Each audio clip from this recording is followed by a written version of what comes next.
Hello, everyone, and welcome to the Armenian News Network Groong Week in Review for August 9, 2026. Folks, thanks for listening to the show. We hope that you will support our work by becoming sustaining members. So go to podcasts.groong.org/donate. You know what to do. Now, on with the show. Hovik, take us to our first topic. Hello, everyone. Let's begin this week by quickly talking about one of the, I would say, greater geopolitical news out of the Middle East, which is that Turkey, Pakistan, and Saudi Arabia have signed the Mecca Joint Deterrence Agreement. Essentially, it's a defense pact. It's a trilateral defense pact for now that obligates or maybe sort of includes a pledge. I don't know how much of a legal obligation is that, but it is a pledge for members to retaliate if any signatory is attacked. So I believe that this is a serious issue that perhaps maybe the result of U.S. policies in Iran and in the Middle East has essentially pushed these countries to have a more independent streak. And all in all, I think this doesn't bode well for Israel. Pakistan is a nuclear power. We've heard rumors or announcements that U.S. is willing to acquiesce to Saudi civilian nuclear enrichment, and of course, many of these states have, let's just say, are in the closet about their nuclear ambitions, both like Turkey and Saudi Arabia as well. So, I think that this is an important issue to talk about.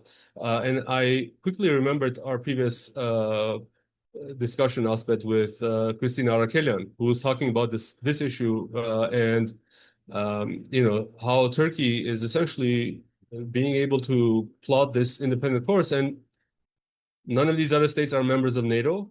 So Turkey is now a member of one defensive alliance, now another one.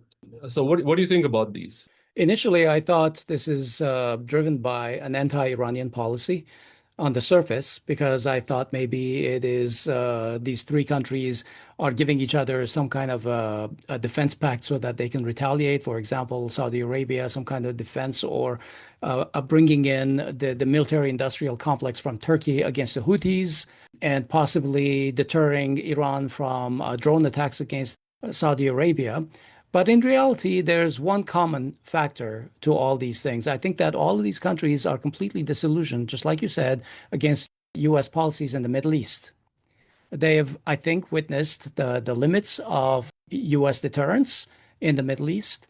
They have formed sort of a Sunni alliance.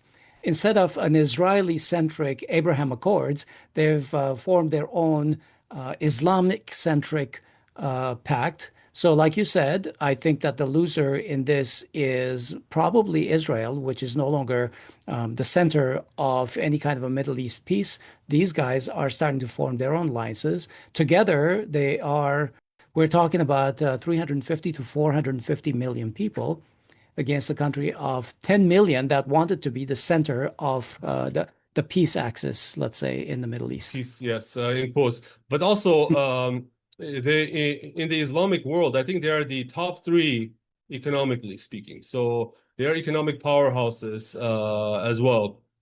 And what's interesting about this news is that Al Jazeera is basically quoting one of the representatives who signed this, I forget which country, but essentially they are anticipating that Qatar might join this alliance, and also Azerbaijan, Syria, and Jordan. So all Sunni states. So while Pashinyan is dilly-dallying with EU officials and dragging the head of the Armenian Church through courts in frivolous lawsuits, serious reshaping of geopolitics is happening in our region. And we'll talk more about some of the other things that Armenia is doing or not doing, or if it's even Hovik, conscious about all of this. It's not just Pashinyan that's dilly-dallying, but Trump is also dilly-dallying. I mean, Steve Witkoff, who has been going to Islamabad and going to other places and trying to sell this very Israel-centric peace, these negotiations with Iran are failing because they walk in and there's an agenda to be talked about, and then they whip out a piece of paper and they say, we want you to join the Abraham Accords. How likely is that in the middle of a war, Iran which has absolutely not lost the war, is going to join an Abraham Accords. Frankly, if you ask me, it's more likely that Iran might join this alliance at some point when all these current turbulences are over, rather than joining some kind of an Abraham Accords. Well, yeah, I mean, I think that sectarian differences might prevent that from happening, Yeah, but yeah, yeah. I realize that Iran's a huge Shia country, but I get it. yeah, I mean, it is, I think, essentially the Middle East getting out of Trump's or United States control, and all thanks to these misadventures that Trump was essentially led to go on by Israel, and essentially this is blowback, I think, against Israel. But also, I think this is a serious threat to Armenia, and I'm just wondering, does Armenia even know, or even has Pashinyan even discussed this in his National Security Council? What if Azerbaijan joins this? And that will be, a serious threat to Armenia. And I think that Azerbaijan, we talked to also Eldar Mamedov previously, and Azerbaijan, had a very good time and had a very profitable relationship with Israel, which helped Azerbaijan and Turkey essentially ethnically cleanse Artsakh and win the war against Armenia. But now Azerbaijan may be looking to pivot from its Israeli axis. But I'm not sure that this is a done deal in terms of Azerbaijan essentially closing the book with Israel. But it will be interesting to watch the develops, because I think Israel won't be happy with any of this. Well, certainly we've heard before that Israel has become kind of a national security liability for Ilham Aliyev. At some point, he is going to think about pivoting towards more stable and long-term relationships, and not balance their relationship with Israel with their relationship with Turkey. Uh, Frankly, I don't know how much this presents a problem to Armenia. I get your point that have they even discussed it? I don't know. They've all been on vacation. So I have no idea if they've yet discussed it. But there's already the Shushi Accords or agreement, whatever it is, between Turkey and Azerbaijan. So if, let's say, Armenia one day decided to attack Azerbaijan, Turkey could come to their aid. I don't know how much more we need to think about Saudi Arabia and Pakistan. They've already Yeah, done well, all they Pakistan could is also, to hurt I Armenia. guess, yeah, Pakistan also was de facto involved in the Yeah, Artsakh the war, Three Brothers Agreement or but whatever it now, was like, called. a nuclear power is also signatory to this accord, and if Azerbaijan provokes something in the future, I think that that is a serious potential for involvement of Pakistan. Let's move to our next topic, Ovi, because we have so much to cover. We're talking about Iran a little bit. The Supreme Leader, Mustafa Khamenei, appointed veteran commander Mohsen Rezai as Secretary of the Supreme National Security Council, and IRGC General Ali Abdullahi as Chief of Staff of the Armed Forces. Rezai previously led the IRGC during the Iran-Iraq War and managed State Economic Council strategies, while Abdullahi directed joint military operations at Khatam al-Anbiya and forged key defense ties with Russia. So the appointment of these figures who have battle-tested themselves since the Iran-Iraq War and have risen through the ranks for decades and in various leadership capacities, this signals a push towards a total institutional alignment, combining proven wartime operational command with economic statecraft and absolute loyalty to the supreme leader.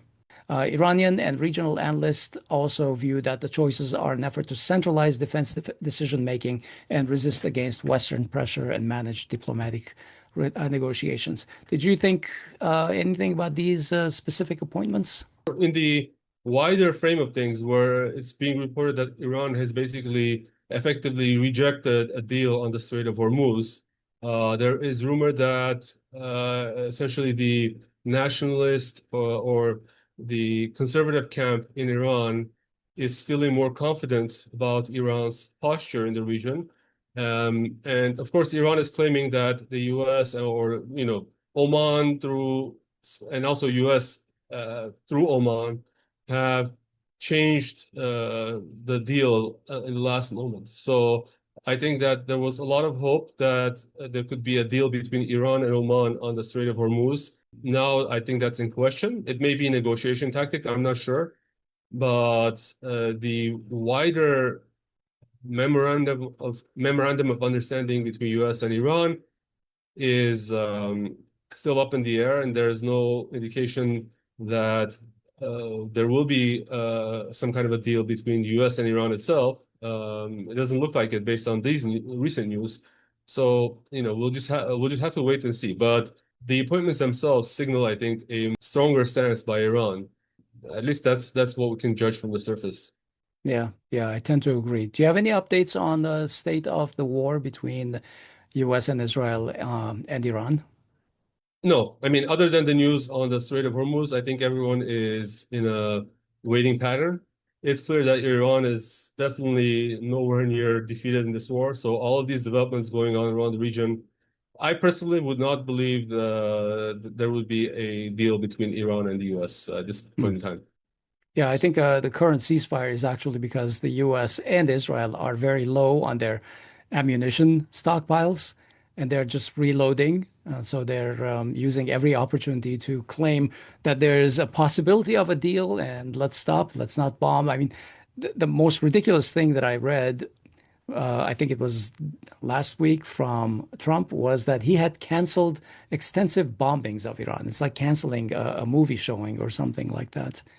Is his Um, ballroom still on schedule? But yeah, I mean yeah. the news about the stockpiles was pretty funny, right? Because he essentially there are reports that he went ballistic when he found out that actually the U.S. stockpiles are low, and he got angry at Hexet, who blamed his deputy.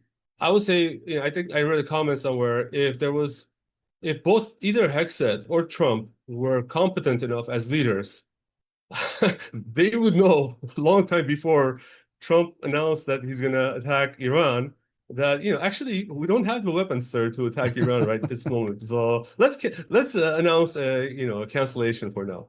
Yeah. Let's move on. Let's come to Armenia. And over the past 6 years, I think we've covered developments in Armenia.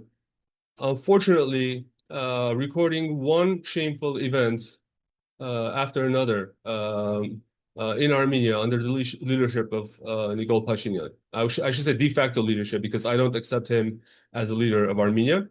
But perhaps nothing can come close to declaring that Artsakh is Armenia and that's it. And then instigating a horrible war, mismanaging it, causing the deaths of thousands of our young boys, and then simply saying Artsakh was never ours. You're just gaslighting the public. But this week, the sites this week of the Catholicos of all Armenians, the Vehapar, being dragged to court for activities that are fully within the auspices, within his own authority, with his own mandate, which is to defrock a misbehaving priest and to appoint others. Uh, it's a shame, and it's as great an affront to Armenians, at least emotionally, as anything else that Pashinyan has done. And I mean Armenians across the world, because the Armenian Apostolic Church is not only the church in Yerevan, or for Armenians in the Republic of Armenia, but also Armenians worldwide. So the details of the case are essentially when Pashinyan recruited one of the bishops to support him in an effort to unseat the Catholicos essentially defrocked the priest. Actually, not defrock him, but he demoted that priest as the head of the Masyat Sultan diocese and appointed another bishop instead. And essentially, what the government is charging criminally against the Catholicos is that the Catholicos' order to demote the misbehaving bishop and appoint another one is somehow criminal. And but anyway, the ugly sight was that we all had to watch as the Catholicos was in court. Hovik, can I just interrupt for just a second? Let's restate one simple fact on this issue. The Catholicos of all Armenians has complete and final say on who is a primate of a diocese and who is fract or defract, whatever the situation is. There is no legal review. There's no scrutiny. He has complete and final say on those appointments. So that's the end of that. It's kind of like the Catholicos were to argue when Pashinyan appoints his chief of staff. It just doesn't make any sense, right? And here, the government somehow got involved to the point where they had this bishop suing the church, saying that he needed to be reinstated. And of course, we know that the judicial system is packed with cronies of Pashinyan, and this judge actually agreed with the suit and said, yes, he should be reinstated. There's zero basis for any of this to happen. Look, Any in the normal best judge case, would have thrown this out of the court and said, look, there's no case here. I'm not a lawyer, but imagine, I know U.S. employment law and employment law in general, right? At the worst case, even if we, let's say, give all the benefit of the doubt to this errant bishop, this should have been a matter of the Armenian Church paying reparations to this bishop if he lost any salary because of his demotion. This shouldn't have been a criminal case. I'm pretty sure it's farcical and it will go nowhere. In the worst case, the Catholicos or the church would have to pay reparations, but that's employment law, that's civil law. The church has authorities enshrined in the Constitution. And what happened also is that the presiding judge, I guess they have a smell for saving their own skin, right? The presiding judge recused himself from the case, claiming a conflict of interest, and because he had obtained his lawyer's license at the time from the head of the National Bar Association, and that head is currently representing the Catholicos. So, what is this conflict of interest, Asbed? I'm laughing because I could not see what the conflict of interest is. I think the reality is that this judge did not want his name associated with this shameful lawsuit, which is going to go down Armenian history, right? You've dragged a Catholicos to court and you're going to drag him through the mud. And he realized this. This judge realized this and said, I just don't want to be part of this. I don't want my name associated with this. So he's getting out of it. So what's funny is in today's Armenia, in the Constitutional Court, which is the highest legal body in Armenia, one of the judges was a member of a party and an MP candidate for one of the parties that is actually a plaintiff in a case against the elections. And in that case, this judge did not see a reason to recuse herself, but now apparently because he received his license not from the Bar Association, but from the lawyer who was the head of the Bar Association at the time, he cites this cockamamie excuse that, okay, there's a conflict of interest. So it's pretty funny. So what's next here? What's the next step? I think they're going to appoint another judge, and essentially they might find a compliant judge. And this time, I think Pashinyan won't be forgiving. And in fact, I don't have any high hopes for Hakop Manukyan's career just in case, because Pashinyan is not very nice to people who go against his orders, and he has always said, is there a judge in Armenia who will go against what I say? So let's wait and see what criminal charges they file against Manukyan. It's going to be interesting to see it. In the meantime, just about everyone outside of the government has slammed this attack on the church. I'll speak for the diaspora, the ANC, the AGBU, the Assembly, dioceses, prelacies, the Catholicos of Cilicia, Aram Vardevanyan, and there's also the World Council of Churches, the Patriarch of Constantinople, Istanbul. Everybody has denounced this, and yet this government continues as if it is the sole holder of truth. It's shameful, and we join the condemnations. We wish the Catholicos success, and we wish Armenians success, because those two are both the same in this case. Yeah. Hovik, is it the law or is it part of the Constitution that the Parliament, a new convocation of the Parliament must be blessed by the Catholicos? I'm not sure. I think it's more a tradition, but Pashinyan has violated traditions left and right. So there was another tradition where right before New Year's Eve, or right before New Year's, on New Year's Eve, The Catholicos also was supposed to give an address, and they removed that address. So now only Pashinyan gives an address before New Year's, and it's just a continued affront. And that at that time there was no, HR lawsuits, or there was no other pretenses. We talked about this with Mkrtchyan. I believe that there's truth to that he's essentially fulfilling orders from Baku. I mean, I know it's difficult to believe, but I see no other beneficiary than our enemies in Baku and Ankara. That's where we are. Let's move from Pashinyan's dilly-dallying with the Armenian court system to Pashinyan dilly-dallying in Kazakhstan. Last week, there was an Eurasian Economic Union meeting, a prime ministerial meeting in Cholpon-Ata in Kyrgyzstan. And what's notable about this meeting is that it is a mundane working meeting, not attended by any other state. Normally, Armenia would send Meher Grigoryan, but Pashinyan, as Armenia's head of state, decided to attend. Of course, all the other states were represented by number twos in the government. And we know that Pashinyan has been trying to get any opportunity to meet with Putin, and the best he got was a phone call. So I think this was an opportunity also to secure some meetings with Mishustin maybe. But so far, I think no luck.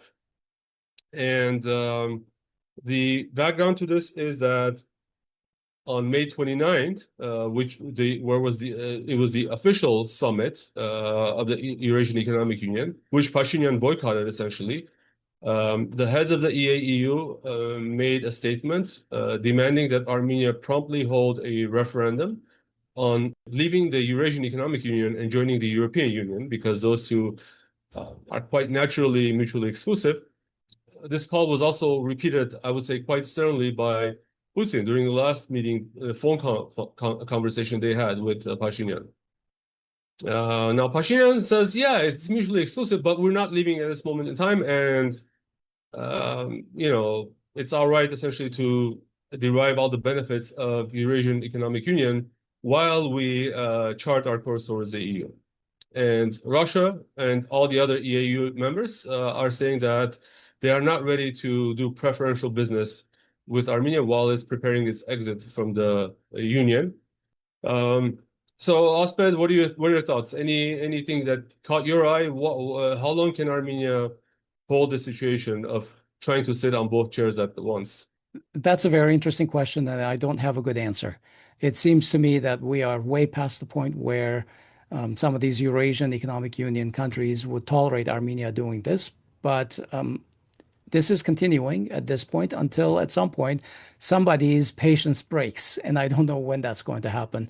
Now, I am not taking many of these threats and back and forth terribly consequentially, or I can't say that I'm not taking it seriously, because there are real farmers and there are real industrials who are hurting in Armenia.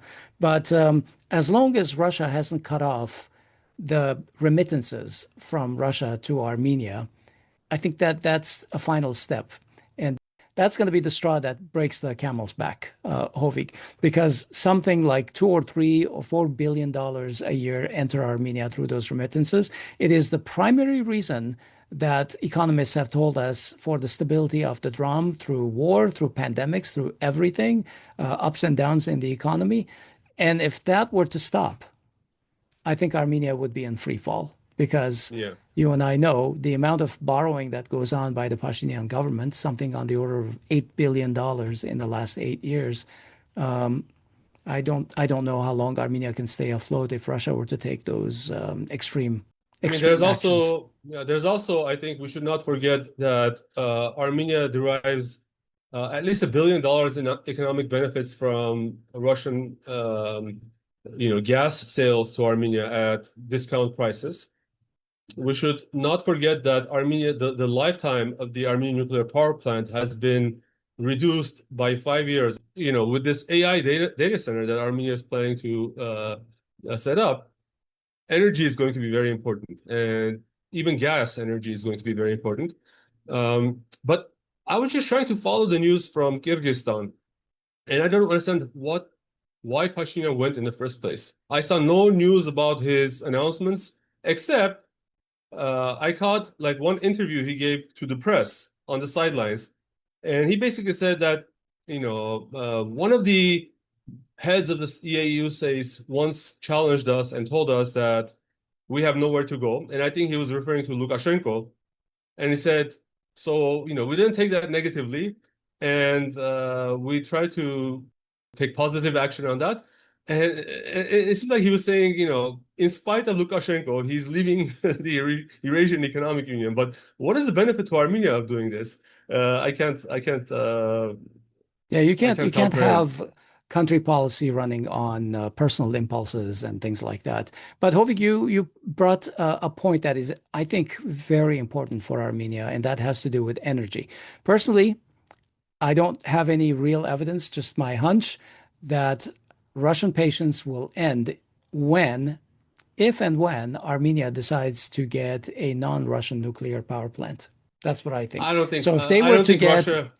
if they were to decide to get an American or a French or some kind of a nuclear power plant, I think Russia will decide Armenia has made its decision. There's no more And that's a 30-year decision. decision to make. That's a Yeah. half a century decision. But I don't think it will it come will to that. be Yeah. made at some point. It's not going to be made over 30 years. It's going to be made at some point in the next few years, let's say, because the current nuclear power plant is extended until 2036. It takes 5 to 6 to 7 years to build one of these things. So you have a couple of years to make that decision to make your deadlines. Yeah, actually 2031, not 2036. So Is that it's true? even I thought that the yes. lifespan has been extended to 2036. No, there was an option for Armenia to do that, but I think is Armenian side, but only if you engage Russian Rosatom in the service of the Oh, so you're nuclear saying station. they might decline extending it to 2036. Yeah, So you I might think actually end seriously. at 2031. That's true. Yeah, right That's now true. I think 2031 is the date on the table. I mean, just like, you shoot yourself in the foot, then you shoot yourself in the left foot, and then maybe you shoot yourself in the head. I don't know what these policies have to do with one another, other than just satisfying. Just like, why would you join the Rome Statute and obligate your country to arrest Putin if he ever steps foot in Armenia? These are suicidal moves, and I just don't see it. Yeah. Anyway. Hovig, August 8th, over this past weekend, marked the 1 year anniversary of the meeting in the White House between Aliyev and Pashinyan as they initialed some kind of an agreement in the presence of Trump. Pashinyan talked with Trump as well as Aliyev, and then Marco Rubio had wonderful things to say about the trip, and they issued a joint declaration on the 1 year anniversary of this project. Meanwhile, Aliyev's aide, Hekmet Hajiev, said that Baku is receiving signals from Yerevan that the process will soon be launched for a referendum to change the Armenian constitution per their demands. So, I don't know. I guess that process is still afoot. Separately, while Pashinyan was talking to Aliyev, Trump and Aliyev also had their own phone call. And this one seemed a little more consequential as Trump invited Aliyev to the upcoming G20 summit in Miami, Florida. Did you see the press release from Washington inviting Pashinyan to that meeting also? No, and I didn't see a press release for that other guy as well. So, definitely. Well, international beggars are not invited to the G20 summit. So what do we know? What do we know about Pashinyan's plans to change the constitution? How do you think he's going to make it when he doesn't have two-thirds majority in the parliament? They are already making change the law or making efforts to change the law so that to exclude Armenian citizens who have not resided in Armenia over the last 6 months from voting, which is anti-constitutional to begin with. Maybe the path that I see is that just like Pashinyan did in 2018, he will resign twice, and his cronies will fail to elect a new prime minister, which means that the country will go to new elections. I think arresting the opposition leadership, keeping them in jail, reducing the citizens of Armenia who can vote, and of course, as I said, they'll ban the opposition parties. I think that's what will happen. But how long do they have to do that, or when they exactly plan on doing that? It could be in a few months, it could be in 6 months, or even later. I'm not sure. Yeah. Yeah. Well, we'll see how it goes. It's going to be a lot of legal juggling to exclude the Armenian population from having a say in this matter. Earlier in the week, Steve Witkoff's advisor, Aryeh Lightstone, and Trump's appointed TRIPP enterprise development leader, Konstantin Sokolov, were in the Yerevan meeting with Pashinyan. I didn't find any details that were given about the real nature of these discussions. Everything was basically pablamy, and they said the TRIPP project, accelerating the TRIPP project was what was discussed, et cetera, et cetera. One comment that I got from Pashinyan is that he is absolutely ready to explain to their partners in Tehran and take care of their concerns about the TRIPP project. At the same time as ANC leader, the Armenian National Congress leaders, Levon Zurabian, this is an opposition leader, Levon Zurabian was in Tehran, and he quoted unnamed officials who told him that Iran is not satisfied with Armenia's assurances and that they remain very negative about the TRIPP. He said that Iranian sources had told him, he didn't reveal his sources, but I have absolutely zero reason to doubt Levon Zurabian. He said that the unnamed officials in Tehran said, if we see this as a threat to our national security, we will act the way we did in the Persian Gulf. So they will turn Sunik into a complete battleground. And I'm afraid that may be exactly where we're headed. Yeah, unfortunately, I don't have anything to add to that, Osbert. I mean, I share your concerns, and I think most Armenians share your concerns. Hovik, who is this Aryeh Lightstone person? So he is Witkoff's advisor, right? And at the same time, he's an Orthodox rabbi. He was senior advisor to the U.S. ambassador to Israel from 2017 to 2021. Benjamin Netanyahu actually considered to appoint him as his campaign chief for 2021 elections. And it's funny, right? You know, one day you're a U.S. Diplomat, and next day you're a campaign chief for the Israeli president. That's aside. But I think in the Armenian world and in the Middle Eastern world, he's essentially known to be one of the key architects of the Abraham Accords. In 2020, I think he was appointed as a special envoy for economic normalization for the Abraham Accords. And this is important because I think he's essentially the mover and shaker behind whatever Witkoff does. If we go back to August 2025, we remember that Witkoff went to Russia to have to arrange these Anchorage summits between Russia and the United States, and just a few days later they announced TRIPP. So I believe, and I'm one of those people who believe that TRIPP could have been discussed with Russia, meaning that okay, you let us do TRIPP, and we'll leave you alone in Ukraine, or maybe we'll not give Ukraine as deadly weapons as possible. I'm not sure. I mean, I don't have any evidence to prove that officially, but I think that may have been a deal that Russians fell for. Well, with all these connections between Lightstone and Israel, I'm starting to suspect that there is a strong Israeli push behind the Zangezur corridor. Of course. You know, with the relationship between Israel and Azerbaijan, Azerbaijan basically made whatever concessions they needed to do, and they asked Israel to push on the U.S. So that this TRIPP project would come to fruition. I mean, the key beneficiary of this project is not Armenia; it is Azerbaijan, and then Azerbaijan and Turkey. And Israel, and Israel, of course, yeah. I think that many analysts already were, confident that this was an Israeli project. But, as we said earlier in the show, the Abraham Accords seem to be not going anywhere right now with the Iran war going on, with Turkey, Saudi Arabia, and Pakistan joining forces.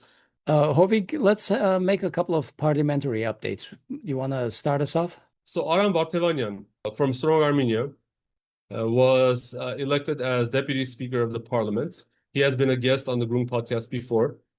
Now, the rules mandate that one of three deputy speakers must be a member of the opposition. So essentially, he was the token opposition candidate, and he is one of the most, I would say, diplomatic.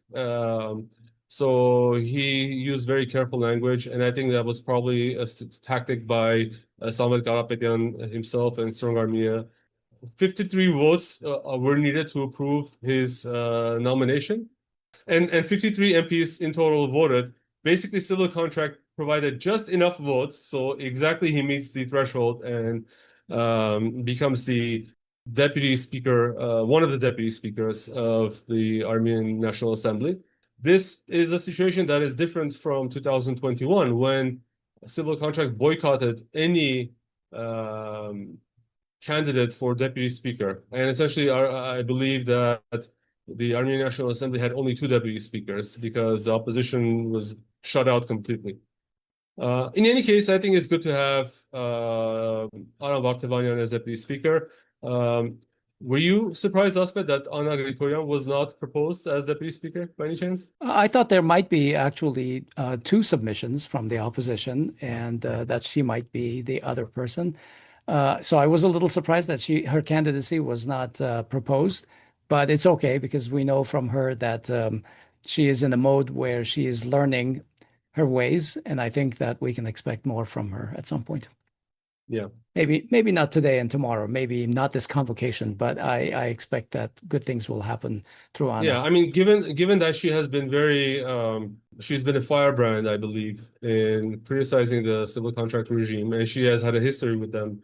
Yeah, I think they would boycott her vote. So Aram Vardevanyan it is. But Aram Vardevanyan is a very, I would say, skilled lawyer, and I don't mean to diminish his election, but I think it's going to be difficult to accomplish anything in this parliament anyway, because I don't know what you can do as one of the three deputy speakers of parliament in a civil contract controlled parliament, that has Well, I guess you three-fifths can majority. vote together on zoning laws or something.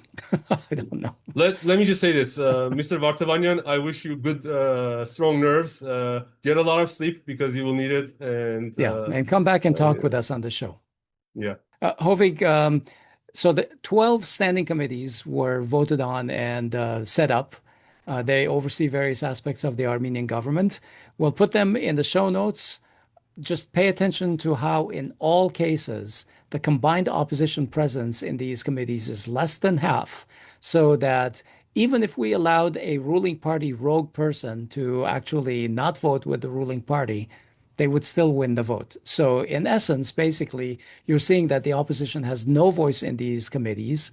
No vote in these subcommittees will ever go the way of the opposition. Just very quickly, I'm not going to read all of them. They will be in the show notes. But for example, Defense and Security has 10 members. 6 of them are from civil contract. 3 of them are from Strong Armenia and 1 from the Armenia Alliance. So it's actually 6 and 4. And that means even if there was one person who did not agree with the ruling party, it would still be a 5-4 vote and they would win. The interesting thing is that Vilen Gabrielian was appointed as the chairman of this committee. It used to be Andranik Kocharyan, right? Yeah. But I guess he's kind of on the outs with Pashinyan. There have been a lot of problems over the last 5 years, and it looks like he's quietly walking into the sunset. well, he's still an MP, sunsetted. right? I believe he's still in the parliament. Yeah, in this convocation. Yeah. What else happened this week? They get very good pay. I'm just gonna mention that addressing the parliament, Narek Karapetyan outlined the Strong Armenia platform, and he framed historical Armenia as a vital cultural fact, while the state must focus exclusively on today's sovereign borders. Socially, the party adopts a conservative stance centered on traditional family values, geared to drive demographic growth. Economically, they champion a liberal model by active state intervention. I'll just leave it at there. They have a lot of plans to create new jobs, but again, in a parliament where they are a minority, I fail to see how this would, they would have any way of implementing their promises. So I think what we need to just basically watch out for is, unfortunately, more tensions in the parliament and perhaps even new elections. And I honestly would not give this parliament the full 5 years that they have been elected for. That's interesting.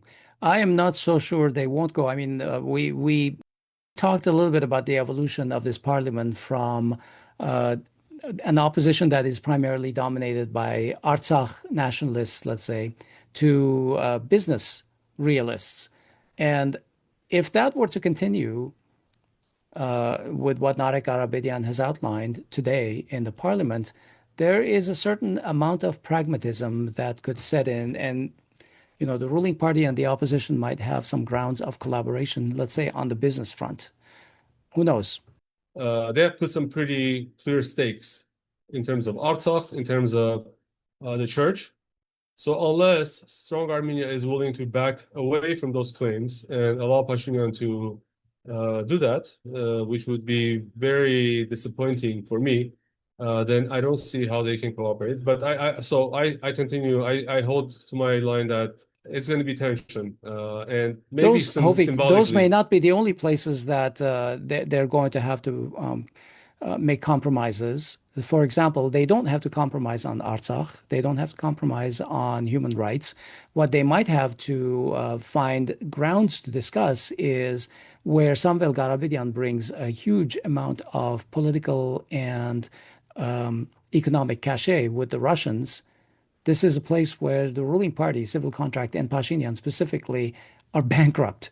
They are unable to talk to Russia, and maybe strong Armenia can find some language, thereby, the ruling party starting to compromise on certain things domestically to achieve those aims. Who knows? I don't know.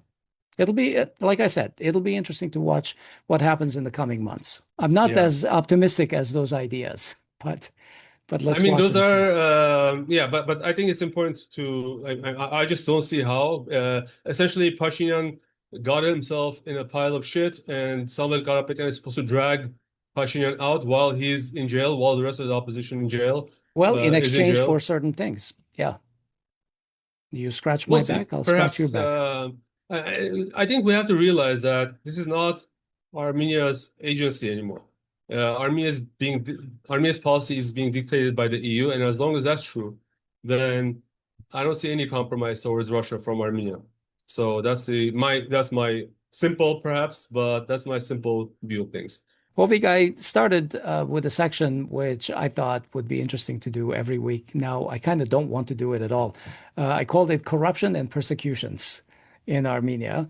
It's because on the corruption front, I read that Deputy Speaker Haykonjoryan's wife, Shushan Aleksanyan, is making $10,000 a month being the executive director of Haypost. And there was a back and forth about this in the parliament. And it's ridiculous because most of the employees who are working at Haypost don't make, I don't know, 1/15 of that. Very small amounts. These are And astronomical salaries. I don't know what the salary of high post executive was prior to $10,000 a month Pashinyan. is good money in the United States. If you ask what the profit margin or what the balance books for Haypost were, let's just say that their revenues have shrunk, but that her salary has not. And of course, Arad Mirzoyan's wife, Arad Mirzoyan is the foreign minister. His wife runs Enterprise Armenia, which she also apparently landed through job contest. I'd like to air quote that job Yeah. contest because in both cases, these two significant others, wives or whatever, they won their jobs through a job contest. And I'll tell you more about those job contests in a moment. I feel bad because we want to support women's rights and we want to be able to be confident and state that these women are actually earned that position outright. But I'm not sure we can state that confidently right now. No, Right? So no, we can't because as far as I could read about these job contests, nobody knew about them. Nobody knew if anybody else had applied to these things. Nobody knows anything about how these salaries were arrived at. So everything is just basically shoved under the rug. And as you were saying about the high post revenues, they've been shrinking something on the order of about 7% in the last year, and their debt has six-folded. The debt levels of Haypost have gone through the roof. Meanwhile, the same with the management salaries. They've skyrocketed something like 28%. Tell us about Pashinyan's Armenia. persecutions. Tell us about persecutions. We make fun of it, but I mean, I don't know. Should we cry about it? It's like Maybe otherwise we'll just have to grow zits or tumors, like yes. Woody Allen would say. So another thing not to make fun of is that the government continues to pile charges on Gagik Tsarukyan and his deputies. He's unrelenting on this matter. He's never. I don't think he's ever going to forgive Tsarukyan. Maybe until he's finally like strip him of all his businesses. But Tsarukyan is filing countersuits. But it's the same modus operandi for the government. File lots of frivolous lawsuits and then let them fight their way back. Yeah, Maybe they'll keep sit them in busy in pretrial the courts. detention. Yeah. Another case of persecution is Anna Mkrtchyan's father. She was MP in the previous convocation from the Republican Party of Armenia, and he's being charged of corruption and fraud. Now, Anna was another one of those firebrands in the Armenian parliament that the Pashinyan regime couldn't figure out how to deal with. They, at one point, dragged her by her hair from parliament just to shut her up. So I think this is payback time. I think that's how Pashinyan views the results of these elections. There was news that David Ghazzinyan, who is an MP, by the way, he is the brother of Artur Ghazzinyan, who was an MP in the former convocation with Hayastan Dashing. Now, their father has been fired from his job. He's one of the topmost legal experts in Armenia, and he was teaching at Yerevan State University. And they decided to cancel his contract. So, we talked to Pietro about Stalinism. Now, I mean, short of executing people in offices and torturing them, I mean, the effect is the same. They're removing anyone who is able to speak and punishing people, punishing their opponents in any way possible, including firing family members. We've seen many cases of that. We talked about Lilith Ghazaryan, sister of Edgar Ghazaryan, who is also an MP. She lost her job. Arpine Sogoyan, mother of Atevik Sogoyan, who is a lawyer for the opposition and who is also a very outspoken opposition member herself. Her mother was fired from her job in a clinic. She's a doctor. And apparently, Pashinyan doesn't need doctors when their politics, clash with yours. Pashinyan has announced that he will complete the nationalization or state ownership of the electric networks of Armenia, which still legally belongs to Samuel Karapetyan. And we know that under international arbitrage, they ruled against Pashinyan, against the Armenian government, but the Armenian government simply ignored the ruling of the arbitrage court. So that's what's going on in Armenia, folks. These are the peace dividends, Hovig. And of course, we're getting peace dividends from Baku as well, right? Because a Azeri Court of Appeals just this week upheld the lengthy life sentences that they've given to Armenian POWs in Baku. And this is just as a big fuck you to Armenians so that they can remind you worldwide that they have these Artsakh Armenian leaders in their jails rotting. Peace I know dividends. This can be depressing, folks. This is depressing, but help us and help yourself by channeling your energies towards positive things. One positive thing you can do is you can contribute to Groong financially if you have the means. Podcasts.groong.org/donate. And if you don't have the means, then maybe consider liking, sharing, and commenting. We are doing our best to channel our energy in a positive manner. Thank you for all your contributions. Thank you for all your support. I'm Hovik Manusharyan. And I'm Maspet Bedrosyan, and we'll talk to you next week.